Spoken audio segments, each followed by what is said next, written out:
In this week's parsha, we are exposed to one of the greatest principles of what education is all about, both in terms of our private lives as parents and in terms of leadership for a generation. How is it, says Rabbi Shimshon Raphael Hirsch, the great leader of German Orthodox Jewry, that these two boys, Eisav and Yaakov, Esau and Jacob, grew up in the same home, had the incredible chinuch of their parents, yet turned out diametrically opposed one to the other? They couldn't have been more different. Now, it's true that a lot depends on the child. We make choices in life. We can choose to take or not to take, and therefore a lot of this falls, of course, on Eisav.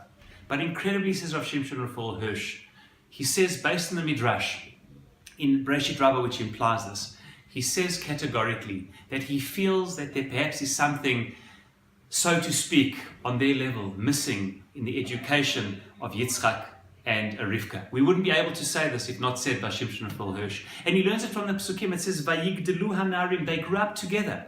It seems that these two children grew up together with the same education, so to speak, went to the same school, were taught their values in the same way. He said these two children had to be taught according to the famous principle, Chanoch lenar al pi darko, teach a child according to his or her way, that Rav Shimshon Raphael Hirsch has written so much about in his Yesodot HaChinuch. He says these two children got a very similar education, yet they needed a totally different education. From the outset, we see that they are totally different in every possible way, their basic personality traits and their basic interests. They needed to be exposed to the same values, but to be taught it in a totally different way, with totally different strategy and tactics.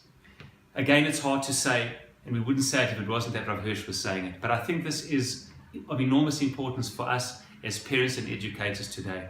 So often we have in our own family children which are so different, and yet we have to take the same ancient, timeless, powerful Torah values, but often implement them and teach them in totally different ways. And the biggest mistake often is teaching children the values in the same way.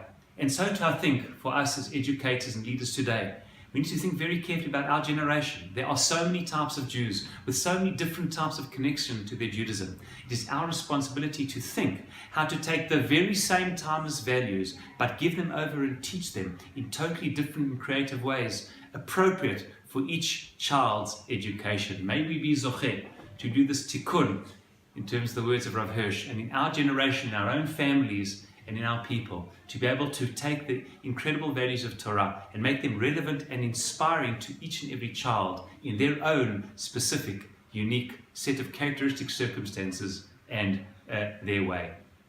Shabbat Shalom.